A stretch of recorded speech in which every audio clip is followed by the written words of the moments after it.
But yeah, I get sent some black site and I'm put into like a little prison cell and they'd question me, why was I there? Are you a dealer? Now they've learnt that from the Americans.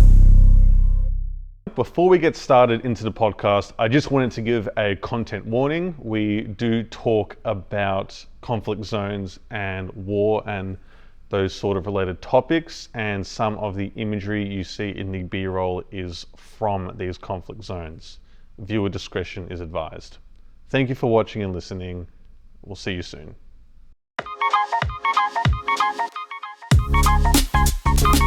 Ladies and gentlemen, welcome back to Get the Shot, brought to you by Tamron Australia. My name is Joe Orchard. I am here today with Jake Simkin. Jake is a journalist, photographer. He's been all around the block. He's done documentaries, ads. Your list of work is amazing. He has a new book coming out soon about his time taking photos in conflict zones, and we're going to sort of talk all about that today. Jake, thank you for coming on the show and welcome to Get the Shot. Cool. No, thank you. I love coming here and telling my story and adventures and just telling what life is like. As I guess I grew up mainly in Melbourne and just end up leaving when I was in my 20s to go and be a war photographer and follow this weird and wild dream, basically. Just for the audience's sake, what conflict zones sort of have you been to and what type of areas have you traveled to? I've been pretty much to almost every war zone on the planet. Mainly Afghanistan. So Afghanistan, I spent 6 years there, and I basically lived in Afghanistan. Worked for several NGOs. I worked for the UN. I had all of these different jobs. I also shot like commercials and ads like for banks and stuff in Afghanistan. And then I kind of moved on. I covered Somalia and I moved to Kenya for a short time. And then I moved to Dubai because I felt like Dubai was a great place to keep on going to all the war zones that had the most amount of flights to really shit countries. And from there, I kind of covered Sudan and South Sudan. There was kind of Libya. And then I found a place covering Syria. And I had so many other war photographer friends who lived in Istanbul. So going to Turkey became a no-brainer. And living in Turkey and having this life where, Turkey was like your holiday home.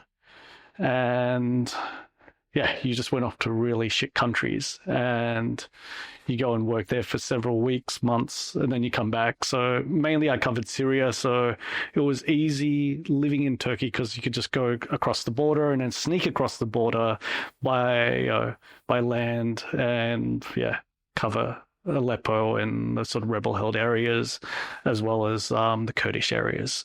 I covered Libya and I've covered Ukraine, and also I covered a lot of fights and battles against the Islamic State, so that being also Mali and Philippines.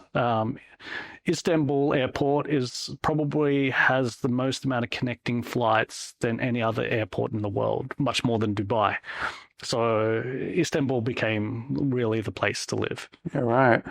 When you're in a conflict zone, what does storytelling sort of mean to you there? When I think about storytelling, I go back to when I was younger. So I used to make movies. I went to Footscray City sort of film school, and I learned to make films. Like I was always into sort of making films and documentaries and telling people's stories. And I wanted to really uncover injustice, and I wanted to uncover what it kind of means to live on this earth.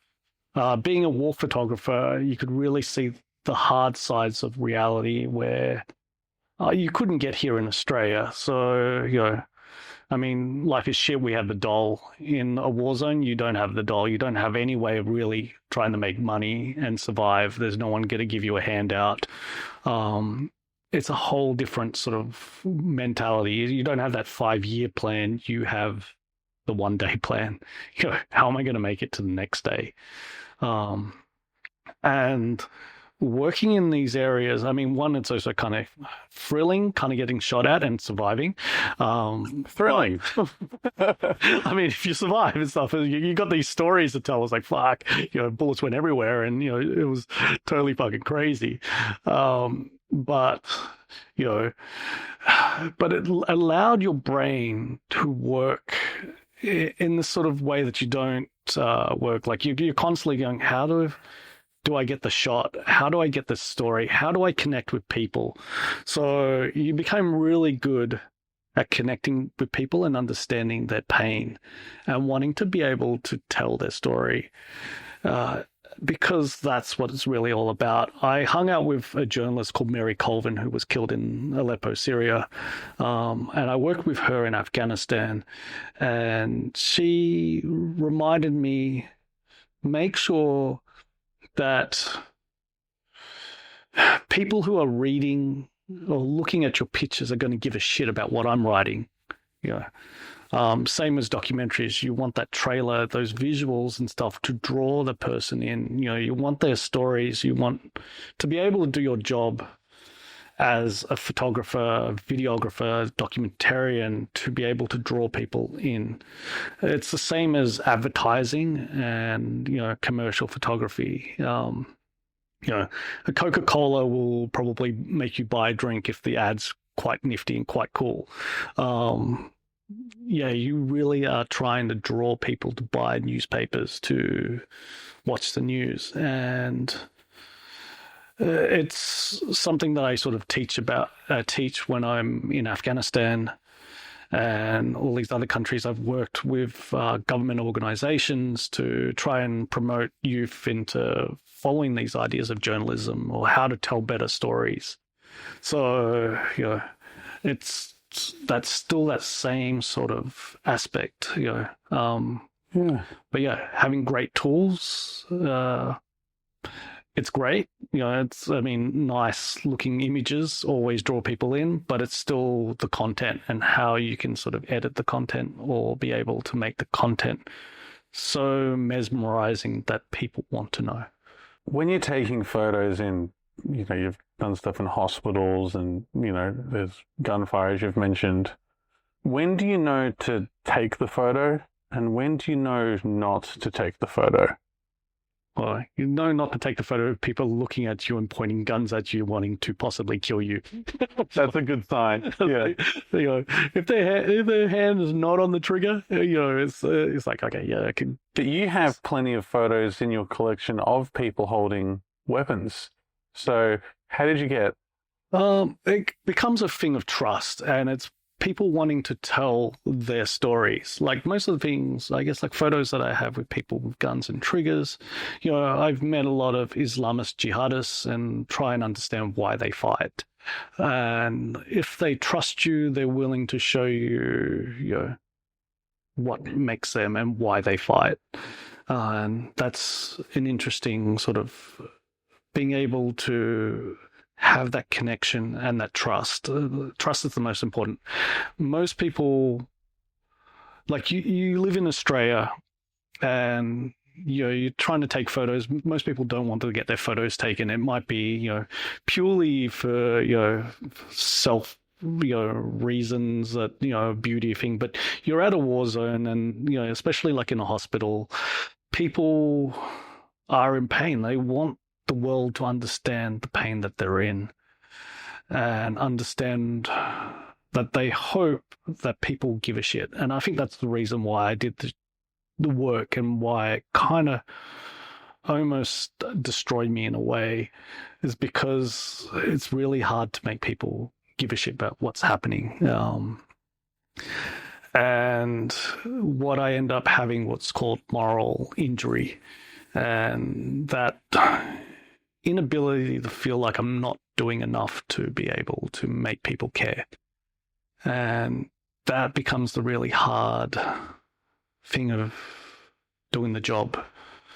If I go back to it, innovation and learning innovation with technology is very helpful. Like I did for a short time for the New York Times, a 360 project, and we had a 360 camera. And having this 360 camera would at least like people be engaged in a new type of media and new type of format of seeing the world, where they could just scroll around. Multimedia, the internet, became a powerful tool for people to be able to explore the world. And so as my job is, I have to embrace lots of new sort of media. Like, currently, if I went back to it, I would really work within the sort of TikTok, Instagram sort of world, because those quick reels is what people want to sort of watch really quickly.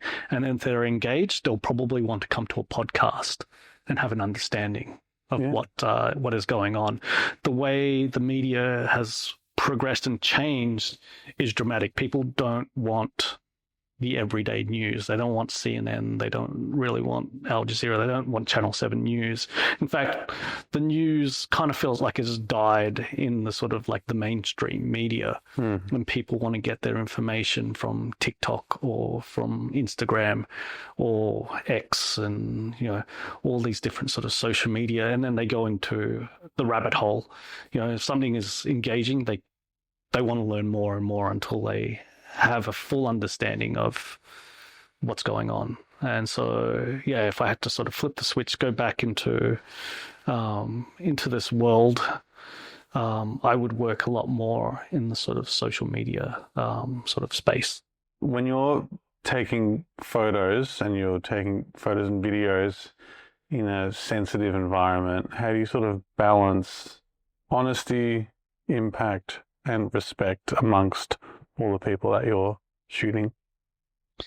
You have to truly believe in the fight that these people are, going through, of the injustice. You have to feel and have empathy and want to open yourself up to learning. Like, you have to want to learn their struggle. So you have to listen to all sides of the story. Like, there are probably been times where I probably disagree with a warlord or somebody who I think is probably evil, but I'm there for a moment, so I have to allow myself to learn their side of the story. And that can often be quite a hard, thing to sort of do, but that's what kind of true journalism is to be very neutral about it. I mean, sure, you have your own opinions personally, but if you're able to sort of do the job and be able to learn about another person's struggle or another person's opinions, really does come to openness. I listened to your Substack, which is super interesting.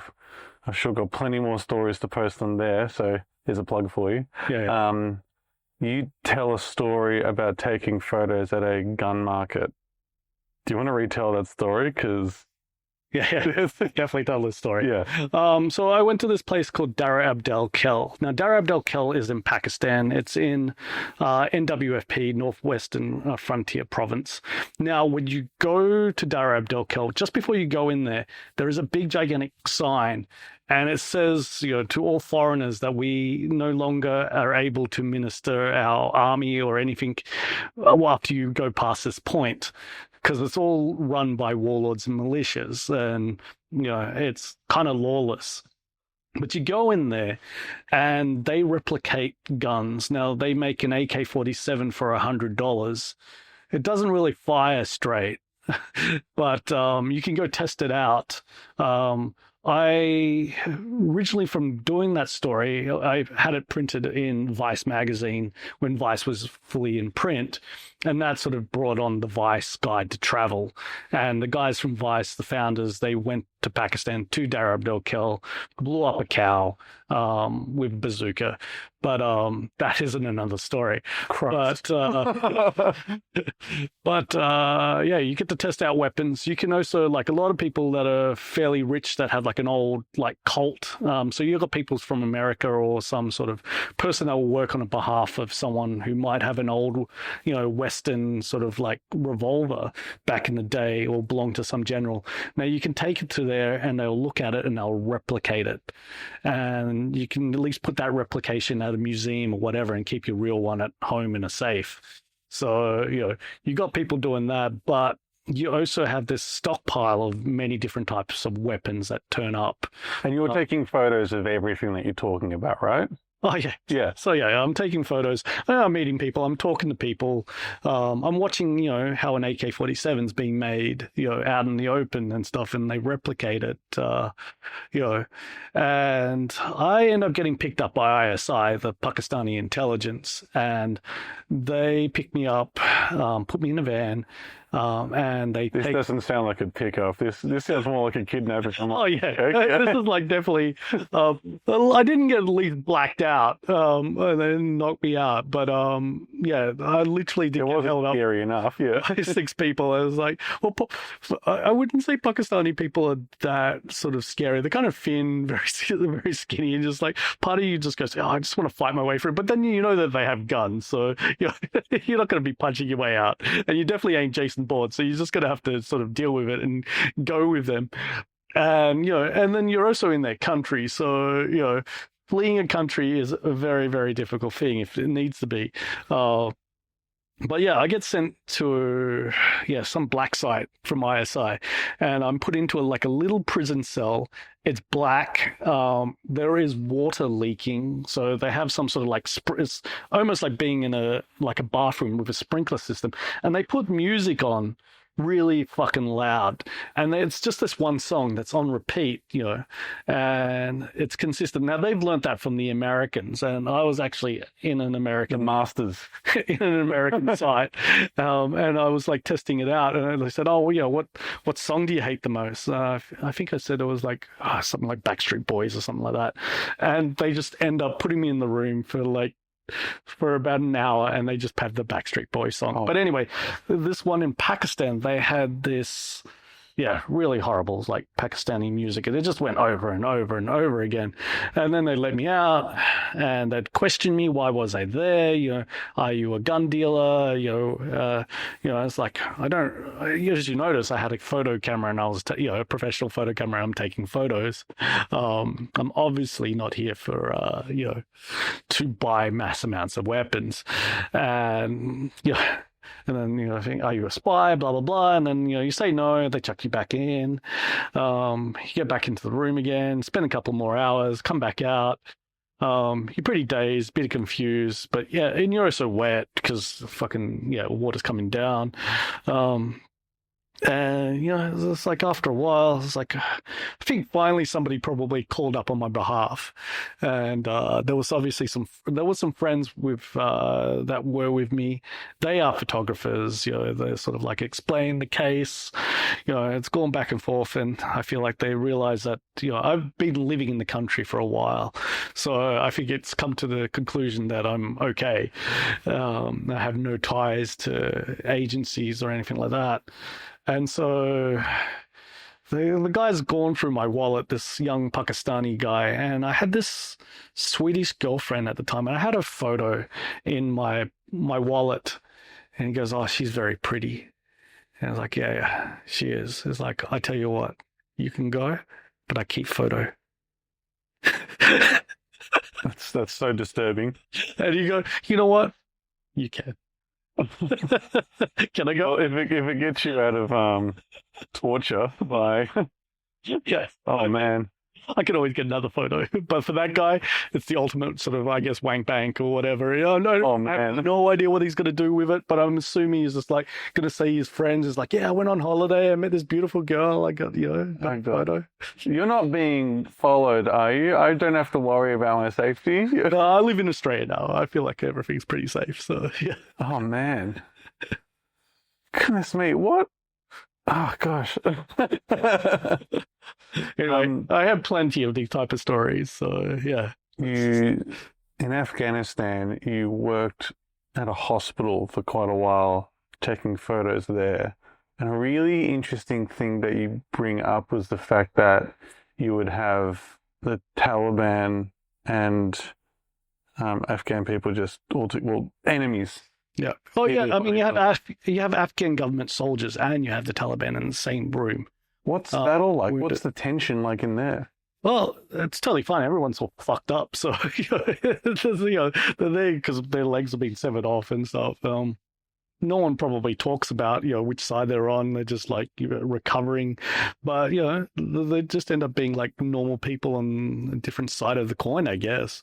It's yeah, it is kind of confusing to see, but they recover together.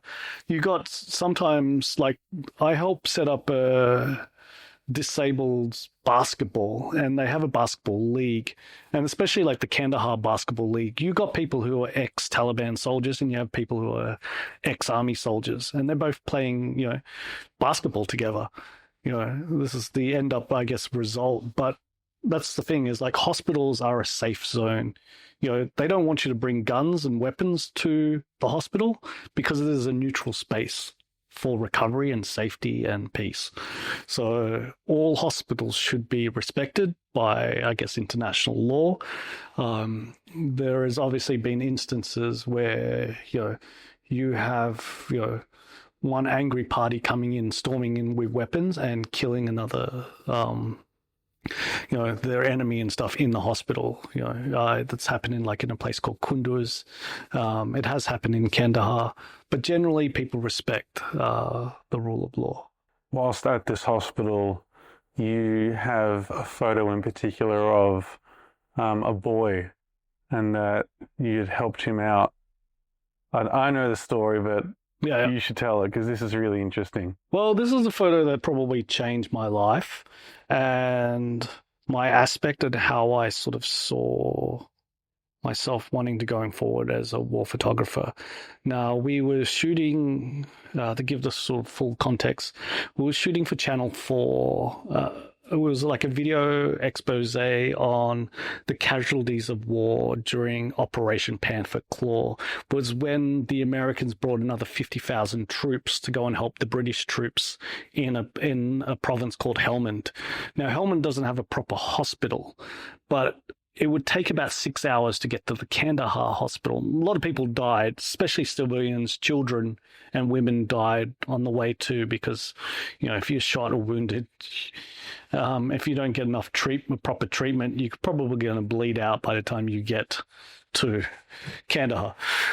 And there was this one boy, and he had both his legs were being amputated, and he was fully conscious. Obviously, the medication hadn't really kicked in. And he was kind of looking at me, and he was smiling as they were actually sawing his legs off.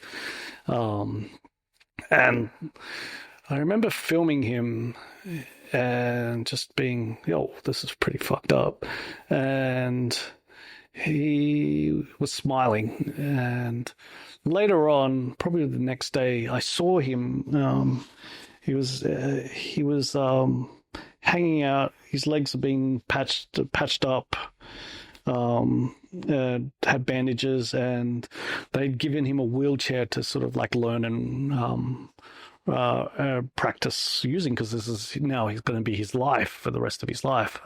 Though he actually didn't own, this was part. He did have to end up buying one himself, and I came up to him and asked him, I was filming you and you were smiling. He goes, you know what? Today, God made me live, and, I can only celebrate being alive, and, I was thinking, fuck, wouldn't you be pretty fucking horrible to have both your legs and, your life is dramatically changed? But he saw this positivity out of being severely wounded, and he didn't know where his probably future went, but he felt pretty positive that it probably had some sort of meaning. And that really changed for me to want to look for positivity and life, even in the most horrible of places and horrible of things that could happen to people. My ex-girlfriend at the time, I put some pictures out on social media, and she ended up giving me the money to buy a wheelchair for him. So I managed to buy a wheelchair within that sort of week. and he had a wheelchair that he was able to use. People welded extra bits and pieces to it, and he ended up having a job selling like cigarettes and candies and stuff, and had it all attached to his wheelchair. And about 4 years later, I came back to the same hospital, and I went to go track him down because I wanted to give him his photo.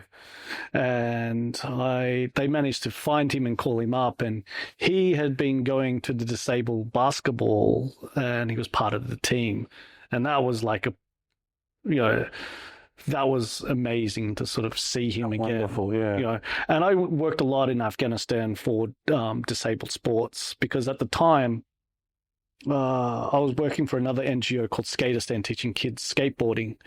And I had one kid, Bilal. He wanted to learn skateboarding. He had polio and he couldn't use both his legs. And he showed me a disabled basketball team, and they had the worst, wheelchairs.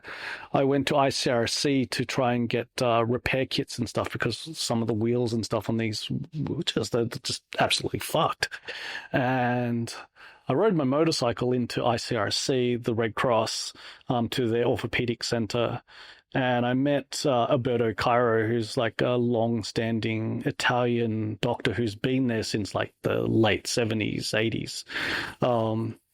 And he looked at me and he's like, "Oh, where's your helmet? You've been riding a motorbike, and like, where's your helmet?" I was like, "Oh," he's like, "Are you fucking crazy? Like, this is Afghanistan. You gotta go." But it's just like, oh, it's just like, yeah, but I've come because I really want to, get some stuff to fix the wheelchairs. It's like, "Oh, how much do you need?" It's like, "Oh, I think I need about 8 or so new tubes and stuff like that." It's like, "Oh, I'll give you double." I find it funny how the concern is like, even in Afghanistan, they're like, wear a helmet. There's so many dangers out there, but they're going, wear a helmet. Like, yeah. Your book that you're releasing, it's your first solo project, right? Tell me what led you to wanting to make this book, and what is this book all about? So, yeah, I have a book that I'm working on. I'm almost going to complete it. I've done the last piece that I needed to make it happen. I've been wanting to make it for a long time. The name of the book is Have Camera Will Travel. It's about my adventures and, basically, I guess, leaving the nest of Australia and going on this wild sort of things of saying yes and going on wild, crazy adventures. And so to sort of put it, I came up with the idea that I really wanted to write the book probably around 2018. I'd met Anthony Bourdain, and Anthony Bourdain, if you don't know, is an amazing, just a thoughts and perspective on traveling and life in general. He's an amazing cook. He worked as a journalist, a travel journalist for a publication called Places Unknown. One of my inspirations, actually. Which, incredible man.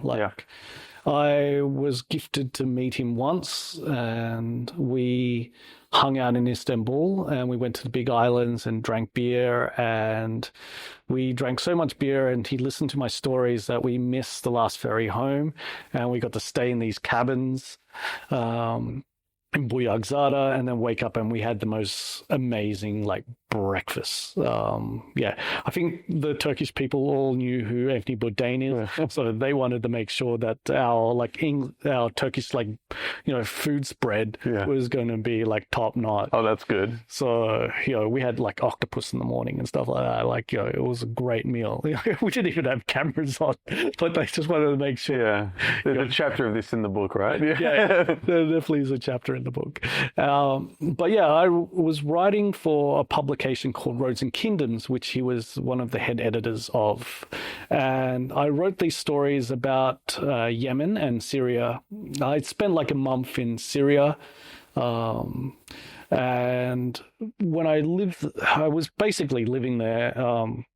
You run into the Al Qaeda of Al Nusra Front, who is HTS, who's now the ruling, I guess, military in Syria at this current moment. They ran into us, a whole bunch of things and people, amazing adventure. And then also with my Yemen story being held up by the Houthis, and basically I wasn't able to leave the port town of Adan, and yeah. Anyway, Anthony Bourdain called me up and said, "Fuck, these are amazing. Like, I've never heard stories like these before from anyone that's ever written for me." It's like, "Oh, how do I meet you? How do I hang out?" It was like, "Oh, I live in Istanbul." It's like, "Oh, next time I come to Istanbul, let's hang out. I'd love to hear more of your stories." So he probably, I think everyone always says, you should write a book about your stories and stuff. But, he did say, write a book of stories. I'll help publish it. I'll make sure it happens. Like, I want to be the first person to read it. Unfortunately, he passed away. And it really put me into a funk because I really loved this guy. Like, he was just, Anthony Bourdain he just listened to you, but he had great sort of feedback and he had great thoughts, and he always asked for more when when you talked and when you sort of finished, it's like he had next question sort of thing, and he had thoughtful questions and it made you think about what you're doing. And at the end of the day, his show was like a progenitor to modern podcasting as it is now. And this isn't my quote, but I heard someone say that he basically pulled up a chair to conversations that you wouldn't normally be a part of, and just showed so much of the world that you wouldn't ever see. And it was super raw and authentic and kind of guerrilla filmmaking in a lot of ways. And yeah, so there's a lot of people who love his books and his food and his restaurants, but just as a media, as a personality and as a style, there's no one like him. So I'm very jealous that you got to meet him. Is your book is it stories? Is it photos? Is it... It's stories, it's photos, it's everything. It's even what the kind of camera gear that I bring with myself for the jobs that I've done. So, I talk about all the different cameras that I use. I talk about my thoughts and feelings about the different countries that I've been to. I talk about motorcycles. Motorcycles are my love. I've ridden motorcycles in pretty much every country and war zones, and just the dumb shit that you get up to. I mean, it's not, people just want this sort of serious thing about it, but it's sort of like the film like Lost in Translation. Like, it's, there is this like comedy sort of thing to, quite serious sort of like, places of, life and death. But, most of the time I was laughing most of the time, and, I'd be going to people's weddings in a war zone. There's like bombs being dropped while we're, dancing, and like it didn't bomb the wedding hall. May as well just continue dancing. So, it is wild, is crazy, but that idea and stuff of living in that moment really becomes,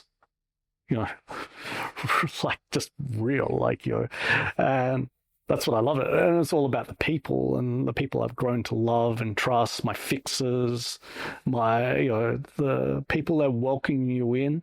I get more out of poor people and people, the people that you meet in war zones than I probably do from the rich or people that live here in Australia. The welcomingness, I mean,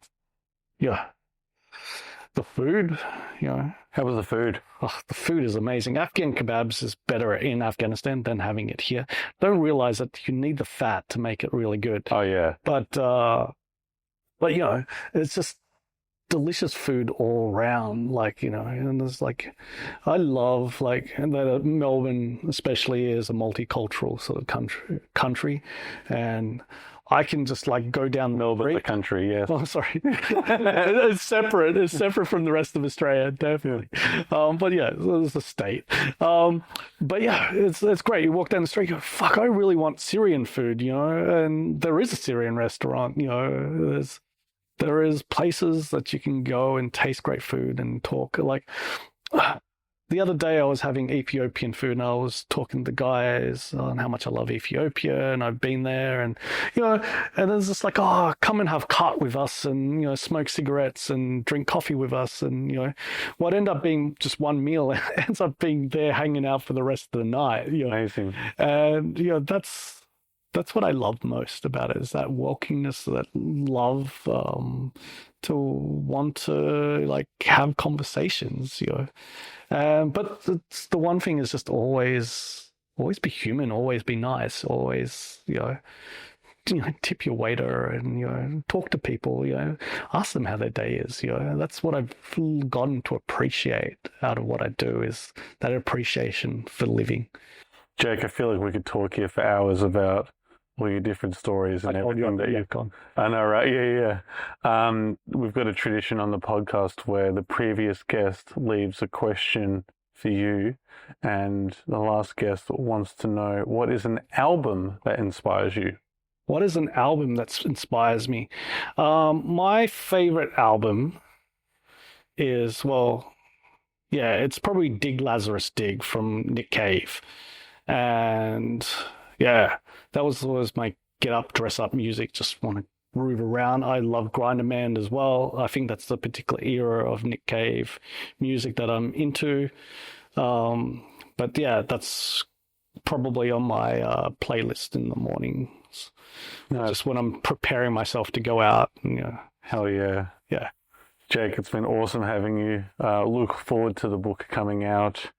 If you want to hear what Jake's question is for the next guest, you can tune in next week and find out. But otherwise, you're a legend, bro. Thanks for coming on. Thanks, man. This is super cool. All right. We'll see you next week.